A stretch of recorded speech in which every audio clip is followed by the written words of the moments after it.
Ahora ya estamos en contacto con el doctor Gerbe Cuba García, médico, analista en política de salud pública, analista político y comentarista en el portal de opinión El Montonero. Qué gusto saludar al doctor Gerbe Cuba, muy amable.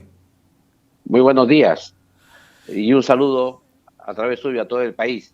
Le ruego, por favor, Sí, don José Hernández, que me corten el audio desde su consola porque se duplica, a ver, se duplica y no a escucho ver, bien. ahora sí, vamos a ver, vamos a mejorar. ¿Mejoró?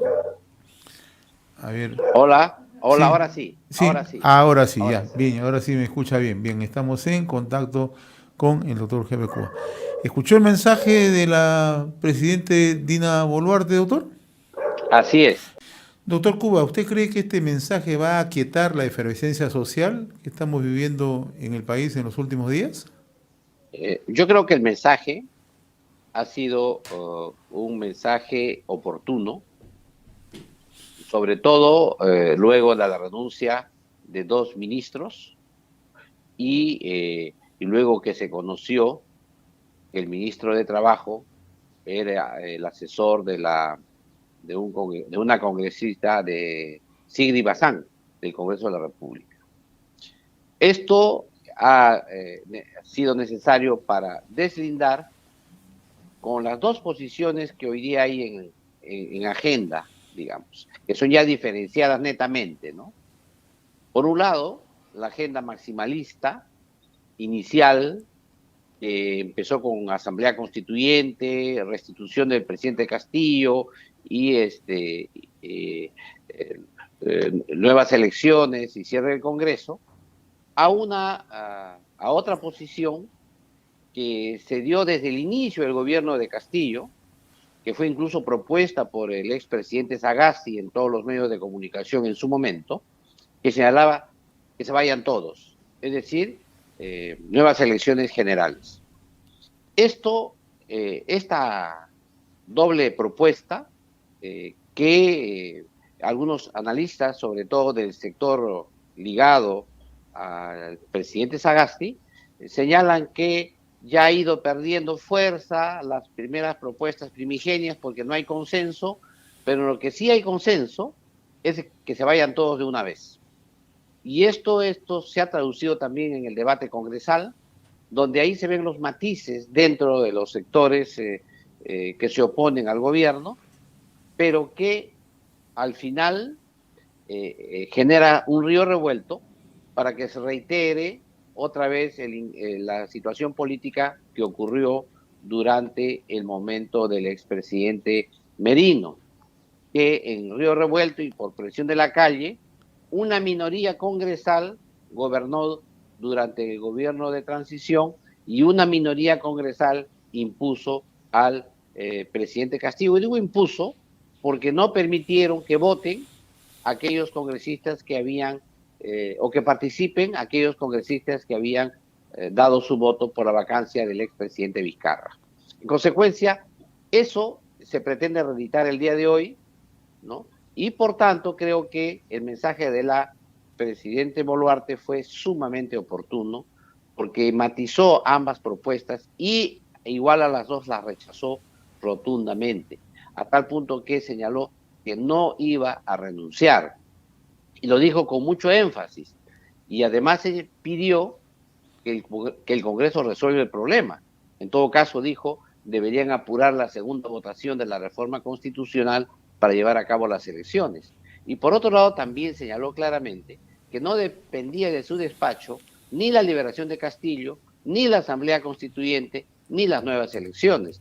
Por lo tanto, ella lo único que tiene que hacer es conducir el país y además también deslizó la idea de armas, balas Dum Dum que vendrían del sur del país, señaló a raíz de unas declaraciones de algún político boliviano y de una captura que se ha hecho en la frontera de 126.000 balas de esa naturaleza, deslizando también la idea de que la investigación que se va a hacer de los muertos en el Perú tiene que ver con el uso de estas balas por personal que no es ni la Fuerza Armada ni la Policía Nacional. Creo que este es otro tema que ha sido muy importante porque le agrega una distinta mirada a cómo se venía viendo el tema de las muertes en el sur del Perú. Por otro lado, también ha señalado la muerte alevosa del policía calcinado, a quien lo ha señalado enfáticamente que eso no debe ni debería quedar impune. Pero también el otro aspecto que creo que ha sido relevante del discurso ha sido el mensaje político al sur. Si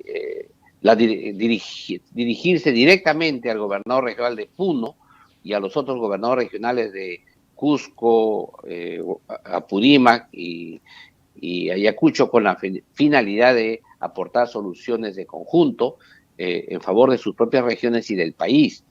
Esto, dicho en la forma en que lo ha hecho la Presidente, suena como una última oportunidad, es decir, les extiendo la mano para conversar, pero es obvio que detrás tiene clara su posición de que sabe que ellos son parte de este grupo que pide asamblea constituyente, etcétera, etcétera.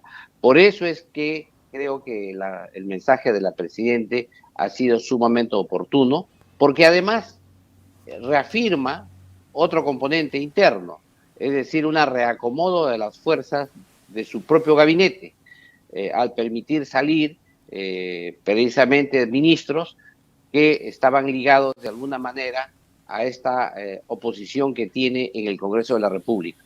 Por lo tanto, ahora ha afinado su gabinete ya más en una sola orientación que le permita salir de la crisis en que nos encontramos en el país. Yo le planteaba hace un momento la pregunta si este mensaje, con la firmeza con la que ayer ha mostrado su postura la presidenta Dina Boluarte, ¿va a aquietar o no la calle? ¿Aquieta o no la efervescencia social que se está viviendo? Yo creo que aquieta la calle, porque la población que ha escuchado el mensaje, por lo menos, va a comprender que las protestas, algunas de ellas, o la mayoría de ellas legítimas, han sido infiltradas por demandas que van más allá de la simple protesta, más allá de las demandas legítimas. Por eso ella ha señalado una línea en que dice que la protesta, el derecho a la protesta es legítima, pero no el abuso de este derecho. Yo creo que esa retórica del abuso del derecho a la protesta permite que la población comprenda claramente que dentro de la legítima protesta de la población hay intereses políticos que no les interesa dialogar con el gobierno, que no les interesa el diálogo, porque lo que quieren realmente es una captura del poder político e imponer por la fuerza su programa político y su forma de gobierno. Usted hace un momento planteaba también el tema de la forma como se ha dirigido al sur del país y de manera particular al gobernador regional en Puno. Nosotros conversamos a inicio de la semana con el señor Richard Janco, que es el gobernador regional en Puno, y en realidad él mantiene una postura bastante enfática. La única salida para el país, dice él, la renuncia de la presidenta Dina Boluarte, ¿no? Entonces, con este gesto, ¿qué es lo que pretende la presidenta de la República desde su punto de vista, ¿no? Acercarse a la población, tenderle la mano al gobernador regional que tiene mucha reticencia en el diálogo, cómo canalizar un sector que en cierta medida es está bastante insuflado, ¿no? Por los mensajes, por la desinformación, porque aquí también hay otro plano que es sustancial, ¿no? Hay mucha desinformación. Entonces, ¿de qué manera se puede revertir esa situación, sobre todo en el sur del país? Mire, acá lo más importante es que los actores políticos puedan ganar a la población, el apoyo de la gente.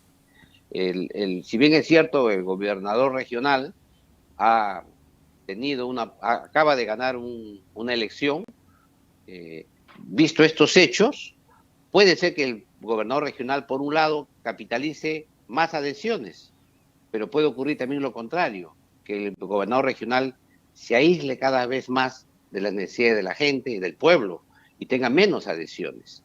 Y lo que apunta la Presidente es decirle, señor gobernador, vamos a dialogar para poder resolver los problemas de Puno, con la idea de que su propia gente, sus propios adherentes, observen que hay una mano tendida para resolver los problemas de Puno.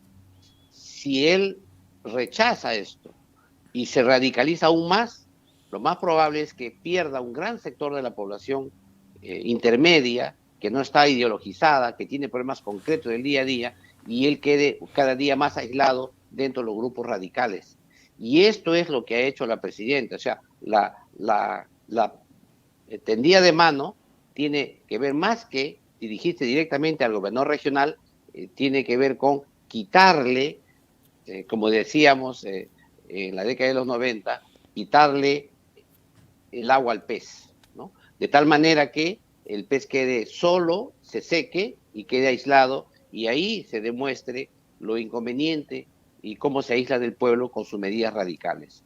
Creo que esta es una tendida de mano, además, que genera un espacio de reflexión para construir un diálogo que tiene horizontes cortos, porque, como ha señalado la propia Presidente, el próximo abril, el 2024 va a haber elecciones, y ahí, en el proceso electoral, se verán las posiciones a futuro.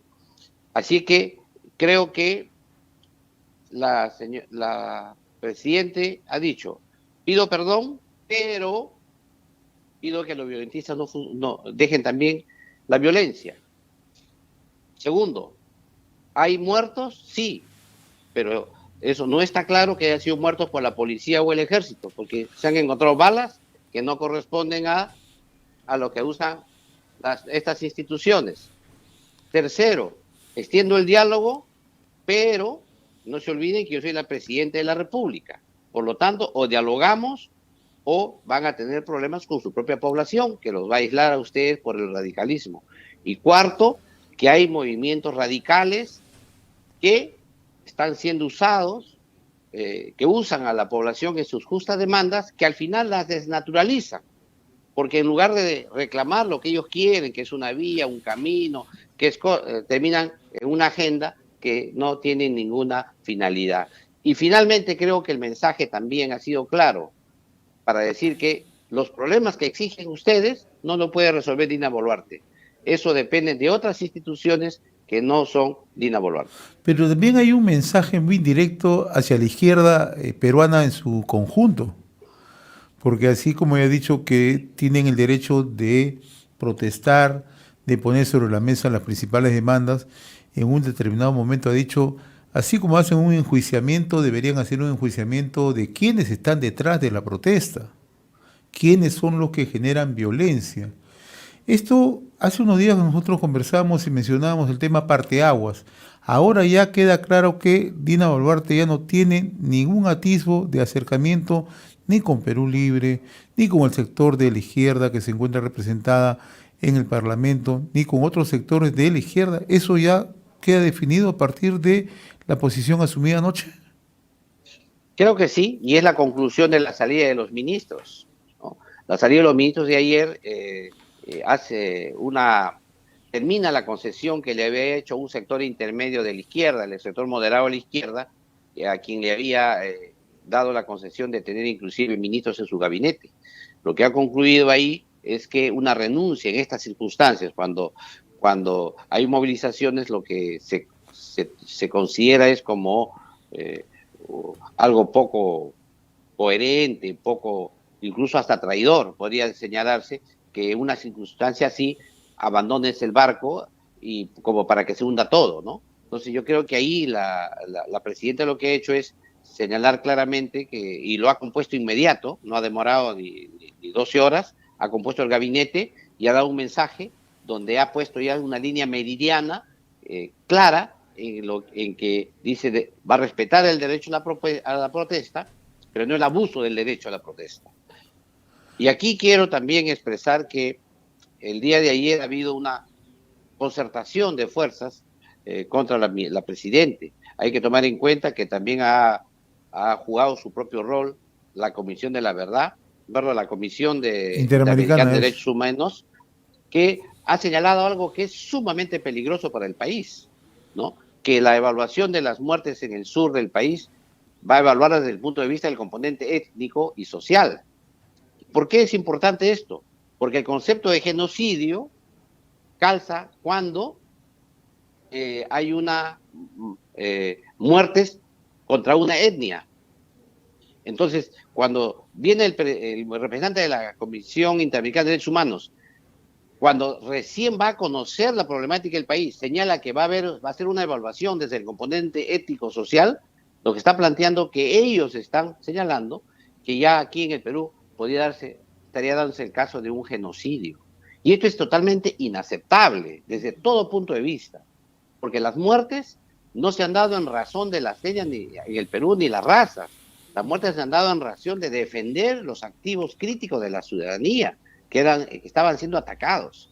Y aquí ya de por sí es una discusión que deberán hacer los políticos peruanos en rechazar esa propuesta de inicio que trae la Comisión Interamericana de Derechos Humanos. Yo aceptaría que eso sea una conclusión final, después de haber hecho una investigación, pero no que señale que su enfoque de evaluación va a ser desde el inicio las muertes desde el punto de vista étnico y social. Y esto lo que quiero señalar, también la fuente para los estudiosos, que el día de hoy ha sido resaltado por el Diario de la República, cuando en las declaraciones que ha dado el representante de esta delegación. Pero además, hay que señalar también que en las reuniones que han tenido con las bancadas el día de ayer, que han sido todas en momento en continuo, ha habido aquí dos observaciones. Una primera ha sido la de Renovación Popular, que ha rechazado a reunirse con esta Comisión Interamericana de Derechos Humanos, porque según señala no van a aportar nada a solución a este problema. Y segundo, la otra propuesta del Fujimorismo, en que ha señalado los puntos claros que debería tener la Comisión Interamericana de Derechos Humanos. Y por otro lado, como es natural, ha habido las propuestas de los diversos grupos de la izquierda, que aquí también hay que señalar que como ellos se han dividido, de 37 congresistas, que fue el número primigenio de Perú Libre, ellos se han dividido en grupos, ¿no es cierto? Ahora resulta que cuando se han reunido con la Comisión Interamericana de Derechos Humanos, cada grupo ha tenido su tiempo, con lo cual han aprovechado para reiterar las mismas propuestas varias veces. Yo creo que esto también me parece a mí que la Comisión Interamericana de Derechos Humanos debería evaluar para tener una representación clara de la situación del país. Por otro lado, también hay que señalar que el proceso de elecciones generales en el Perú elige no solamente al presidente de la República, sino también al Congreso de la República. Por lo tanto, el hecho de haber ganado la presidencia de la República no significa que has ganado las elecciones, porque para ganar las elecciones generales deberías haber ganado también el Congreso de la República. Y hay que tener claro que el expresidente Castillo ganó a la justa la presidencia de la República y perdió por goleada en el Congreso de la República. Aquí el Perú no elige un dictador, o no eliges un rey o un soberano. Aquí elegimos un presidente que tiene que leer el resultado electoral y gobernar de acuerdo al resultado electoral que hemos tenido. Y el resultado electoral era que la oposición ganó las elecciones en el Congreso de la República y por lo tanto lo que debería haber hecho el expresidente Castillo es concordar una agenda de gobierno con el Congreso de la República. Lo que quiso es hacer que el Ejecutivo, como si fuese un rey o un soberano o un dictador, imponga la agenda y que los congresistas cumplan a pie juntillas lo que se tenía. Y es más, esa lectura que tenemos, que es una lectura democrática y republicana, ha sido también rechazada por otros países. Por ejemplo, dice, ganó la selección, no lo dejaron gobernar, como si el único que eligiese el Perú fuese el gobernante, el presidente de la República. Yo creo que esa es una visión totalmente dictatorial de la República, porque nosotros tenemos un sistema democrático con equilibrio de poderes y por lo tanto estas elecciones deben ser leídas como tal. Creo que esos aspectos la Comisión Interamericana de Derechos Humanos no la ha visto, no la quiere ver porque las declaraciones que hemos visto el día de ayer y que he leído hoy día en los medios de comunicación no reflejan esa realidad. El otro tema que he planteado, ha pedido al Congreso agilizar votación para los comicios adelantados. Ya vemos cómo actúa el Congreso, ¿no? Sectores de las bancadas que tienen posiciones ambivalentes, posiciones bastante dudosas, ¿no? ¿El Congreso es consciente de la crisis que estamos viviendo, cree usted? Mire, yo creo que aquí hay que tomar en cuenta lo siguiente. Primero, quiero desagraviar al Congreso, porque tomando en cuenta que ha sido un Congreso opositor desde el inicio, ha hecho una fiscalización adecuada desde que apareció gobernando en la Casa Zarratea, fue muy crítico a su gestión. No es que no lo dejaron gobernar desde el inicio, sino que desde el inicio se fue fuera de la ley y de la Constitución. Desde ese fue una fiscalización. Lo que criticamos al Congreso es que su fiscalización no culminaba en algo contundente y efectivo, pero que trataban de mantener una fiscalización, era cierto. Segundo, dieron una serie de normas que impidieron que el Ejecutivo pueda crear, abordar o asaltar con mayor fuerza el país. Y en esto se crearon normas, inclusive para la selección de funcionarios de alto nivel en el país. Y el tercer aspecto que hay que señalar es que el Congreso de la República ha debatido enormemente el adelanto de elecciones. Y aquí hay que señalar dos temas. Uno no puede realizar elecciones cuando la mitad del país está en subversión, o la mitad del país está insumiso, o la mitad del país está en actos vandálicos. ¿Qué seguridad va a tener la Fuerza Armada o la Policía Nacional para custodiar las ánforas? O sea, ahí no hay condiciones para un proceso electoral, hay que ser realistas. En esa una circunstancia en la que el Perú está convulsionado, es muy poco probable que se puedan dar elecciones legítimas y que sean aceptadas por todas.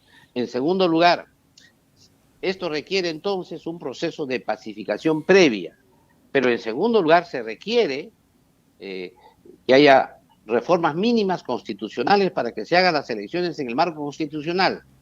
Y las reformas constitucionales tienen requisitos, que son 2 votaciones con más de 87 votos. Ya se realizó la primera votación en esta legislatura. Y aquí vienen 2 problemas, se abren dos impases. Uno primero es, realizamos la segunda votación de una vez con la finalidad de que las elecciones se realicen en el 2024, a pesar de que no se han hecho las reformas electorales mínimas para que se lleven a cabo. Eso es poco probable que se pueda hacer eso, porque hay que modificar las leyes electorales de alguna manera para que se ajusten a los calendarios electorales de 2024. Para esto, entonces, se necesita un interregno de tiempo entre la primera votación y la segunda, en el momento en que se vayan haciendo las modificaciones legales para que las elecciones sean adecuadas para el año 2024. Y este es el proceso. Por lo tanto, el pedido de la presidenta puede ser un pedido muy importante de cara al pueblo, pero le complica la situación al Congreso, porque el Congreso requiere todavía hacer ajustes de las leyes electorales para precisamente se cumplan las elecciones en 2024, porque todo tiene que modificarse en nuevos calendarios que están dentro de las leyes electorales que tiene el país. Por eso es que es evidente que la mesa directiva del Congreso, la Junta de Portavoces del Congreso, evaluará el pedido de la presidenta Dina Boluarte, pero yo creo que es muy difícil que se pueda avanzar más rápidamente a como lo está haciendo el Congreso de la República. El otro tema que conviene ver ahora es cómo va a engarzar Dina Boluarte con aquellas regiones que están protestando en estos momentos, ¿no? Hemos puesto el caso de Puno, pero igual, ¿no? Podemos poner el caso de Arequipa, podemos poner el caso de Cusco, el caso de Huancavelica, el caso Apurima. Van a formar, ¿no?, grupos de trabajo que van a trabajar de manera más descentralizada, mucho más directos, ¿no? Comité de gestión social. ¿Esto es suficiente o se requiere mayor operación política? Yo creo que la propuesta que ha hecho la presidenta anoche es muy clara, contundente y aplicable. El problema es que se haga realidad, porque lo que tú necesitas es abrir el espacio de diálogo. Tú no puedes dialogar con un gobernador regional que no quiere dialogar. Bueno, no dialogas con él, pues, pero sí puedes dialogar con la sociedad civil de la región, con los empresarios de la región, con la gente interesada en dialogar en la región, que es una masa crítica que necesitas para poder llevar adelante las mejoras de la zona. Lo que se necesita aquí, lo vuelvo a señalar, es quitarle el agua al pez. Lo que hay que quitar el pueblo, necesitas ganarte la población, que es lo que está haciendo la presidenta Dina Boluarte, es decir, señalar claramente, separar la paja del trigo y dialogar con el trigo y dejar la paja poco a poco lejos de esto, de tal manera que pueda construir una gobernabilidad. Yo creo que eso le va a tomar tiempo a la presidenta y esto va a permitir, en la medida que el Congreso de la República observe también que ya los grupos que piden adelanto de elecciones antes del 2024, el otro grupo que pide asamblea constituyente, etcétera, van perdiendo fuerza y poder, el Congreso va a poder discutir con mayor tranquilidad las reformas electorales que se requieren para cumplir con las elecciones del 2024. Finalmente, ¿cómo pone orden, ¿no? Lo que hemos visto en Antapacay, lo que hemos visto en el intento de la toma de aeropuertos, etcétera, etcétera. ¿De qué manera se tiene que imponer el principio de autoridad, el Estado de Derecho, en una situación tan convulsa? Si es que esto no logra hacerlo, difícilmente vamos a tener estabilidad económica. Ya lo están advirtiendo muchas personas, ¿no? Mucha gente dice, si el gobierno no logra tranquilizar, está paralizando la actividad económica importante. Minería es uno de ellos, el comercio está paralizado en el sur, el turismo está caído, están quebradas empresas, etcétera, etcétera. O sea, tiene que actuar Sí. y el tiempo es mínimo. Sí, yo creo que aquí la presidenta ha señalado ayer, sin decirlo, una estrategia de diálogo amplio con una lucha contrasubversiva. Eso lo ha señalado con claridad. Lo que pasa es que no le ha dado las etiquetas que le ponemos en esta conversación. ¿Por qué? Porque es obvio que aquel que toma una mina, es obvio que aquel que toma un aeropuerto, que aquellos que calcinan a un policía, que queman sus uniformes previamente, ¿no? O que emboscan a un patrullero, no son protestas, no es la población en general, son movimientos subversivos que tienen una agenda concreta, con una ideología política y que quieren ganar el poder. Por lo tanto, aquí lo que ha hecho la presidenta ayer ha esbozado muy bien su forma de enfrentar esta etapa, que tiene que ver con diálogo con toda la población, pero a su vez también mucho respaldo a la policía y a la fuerza, al ejército, para que lleven a cabo en modo adecuado la lucha contrasubversiva en el país, que es la que está en estos momentos en marcha. Muy bien, doctor Heber Cuba, como siempre yo le agradezco compartir esta comunicación cada sábado a través de RCR, Red de Comunicación Regional. Vamos a estar siguiendo muy de cerca el devenir político de nuestro país, bastante difícil, ¿no? Porque Sí, incluso se anuncia la toma de Lima, claro, pero aquí tiene que primar el Estado de Derecho. sí, Sí, antes de sí, terminar cómo esto, no, yo quisiera ir a lo mío, que es la salud, a la y salud, quisiera sí, darle ¿cómo? dos cositas importantes. Claro, cómo no. Mire, un tema esencial es que el Premier ha hecho la exposición en el Congreso de la República. Ha señalado una nueva política general de gobierno y además que consta de 9 puntos. ¿Qué falta? Falta que se promulgue el decreto supremo que aprueba la nueva política general de gobierno, porque la política general de gobierno que tiene decreto, que está vigente, es todavía la política general de gobierno del expresidente Castillo. Entonces tienes que derogar esa política general de gobierno y aprobar la nueva política de gobierno con un decreto supremo. No basta la exposición ante el Congreso de la República. Además, es importante señalar también que en esta nueva política general de gobierno es solamente hasta 2024, donde ha señalado en las líneas generales políticas, me refiero porque es un programa general de gobierno, son lineamientos políticos amplios con 9 ejes que tienen fechas hasta 2024. Y dentro de estos son 2 temas que quisiera resaltar. Uno, ya casi lo hemos conversado, que es el eje de la paz social, y ya lo hemos conversado en la primera parte de esta conversación. Pero un tema que sí quiero relevar es el punto 9, el eje número 9, que se refiere a la política de salud. Y aquí es muy importante, porque uno de los grandes falencias que hay en el país es precisamente la salud. Uno de los grandes reclamos que tienen sobre todo las poblaciones más vulnerables es el tema de la salud. Y aquí quiero señalar 4 componentes básicos. El primero de ellos son las comunidades dispersas.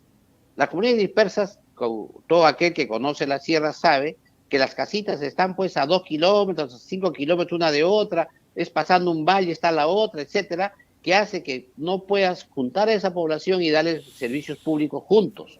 Entonces, esa población dispersa requiere un tratamiento especial que debe abocarse el Ministerio de Salud con las regiones. En segundo lugar, tiene que ver con las comunidades nativas. Y aquí es importante el énfasis que le dé el gobierno a esto, sobre todo con esta mirada que ha venido a hacer la Comisión Interamericana de Derechos Humanos étnico-social, ¿no? Es importante entonces que el Ministerio de Salud desarrolle esta mirada con los gobiernos regionales y locales. Y el tercer aspecto que es importante es fortalecer los establecimientos del primer nivel de atención, cosa que ha señalado la Presidente en su discurso anoche, pero que no está con toda claridad en el mensaje que ha dado el Premier en la área de la salud. Lo dice muy genéricamente y esto habría que darle contenido a cómo es que se va a fortalecer los centros y puestos de salud a nivel nacional. Y por último, creo que es importante las medidas preventivas y promocionales a nivel nacional, las estrategias sanitarias que tiene el país, que en este aspecto también hay algunas falencias, porque todavía no se ha logrado retornar por lo menos al nivel de atenciones y prestaciones médicas del año 2019, antes de la pandemia. Todavía tenemos una oferta insuficiente ante la necesidad de la gente. Esto requiere entonces una mirada de coordinación o quizá incluso de intervención de algunas regiones. A mí se me ocurre, por ejemplo, la situación de Puno. ¿Cómo hacemos con Puno si el gobierno regional no quiere dialogar? ¿Cómo haría el Ministerio de Salud para trabajar con Puno? Aquí lo que se tendría que hacer es el gobierno nacional porque las funciones de salud son compartidas, no son transferidas. O sea, nunca se han transferido las funciones a los gobiernos regionales, se han compartido. Y lo que se comparte no se transfiere. La ley de base de la regionalización señala que las funciones de salud son compartidas. En ese acápite, entonces, el gobierno, por una medida sistémica, de una respuesta sistémica, como Estado unitario, debería intervenir rápidamente en salud estas regiones. Regiones, sobre todo, que han tenido esta etapa de conflictos, para poner la agenda de la salud rápidamente en la mirada de la población para resolver sus problemas. Esto no está dicho. Por eso es que es importante que en esta circunstancia la ministra de Salud valore el momento que se vive y rediseñe una política acorde a esta crisis. Ahora, yo el otro día conversaba a propósito de este tema de establecer esos canales y un tema tan prioritario como usted menciona, el tema de la salud. Conversaba con el consejero presidencial de la presidenta Dina Boluarte, con el arquitecto Raúl Molina. Él acaba de estar en Puno y nos explicaba que no existe esa voluntad de dialogar, ¿no? Y en algunos casos puede ser por presiones, por temor, por miedos, ¿no? Entonces, ¿cómo quebramos todo eso y atendemos lo inmediato, como usted menciona, el tema de salud? Mire, el Ministerio de Salud tiene varias estrategias. Una es la CIG, que es la Comisión Intersectorial, ¿no? Que tiene que ver una relación indirecta del gobierno nacional con el gobierno regional. Otro es el Consejo Regional de Salud, que es aparte del gobierno regional, que está en la región de Puno. Otra es una relación directa con las unidades ejecutoras que tiene el Ministerio de Economía y Finanzas o también el Ministerio de Salud. Entonces, yo creo que se puede articular muchas estrategias, pero hay que hacer el plan de intervención. Recuerde usted que durante la pandemia tuvimos regiones intervenidas. Una de ellas fue Arequipa. En Arequipa los actores, la Seguridad Social de Arequipa, con la Sanidad de Arequipa, con la región de Arequipa no se ponían de acuerdo. Era un problema de liderazgo terrible para enfrentar conjuntamente la pandemia. Tuvo que intervenir desde Lima, se tuvo que hacer una intervención directa a esa región para que se pueda coordinar lucha conjunta contra la pandemia. Algo similar tiene que ocurrir ahora en el país, porque hay que tomar en cuenta que el proceso de centralización no ha tenido el éxito que se quería. Es más, en algunos señalan incluso que ha fracasado y que debería ser rediseñado. Pero mientras eso ocurre, el Perú como Estado unitario tiene que intervenir en un tema crucial, que es el tema de la salud. Mire usted, hay un desapego de la población con el sistema de salud. Y digo esto, ¿por qué? Por el vandalismo que ha habido contra las ambulancias. Casi 16 ambulancias maltratadas, destruidas por la turba, y además incluso uno con el consiguiente muerte de un recién nacido.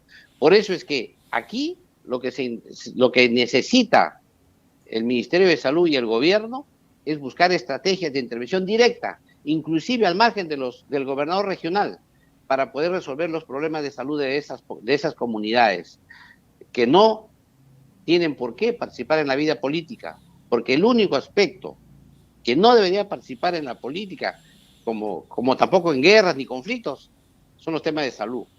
Por eso es que existe una Cruz Roja que se respeta. Debe haber una imparcialidad en estos conflictos, porque lo que se quiere es resolver los problemas de la población. Y el gobierno debe dar ese paso.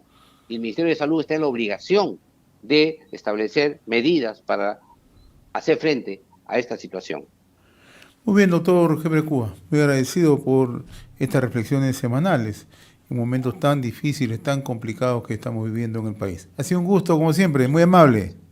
Muy agradecido, una vez más me despido de usted, deseándole al país paz y libertad. Gracias. Conversamos con el doctor Gebre Cuba García, analista en temas de política de salud pública.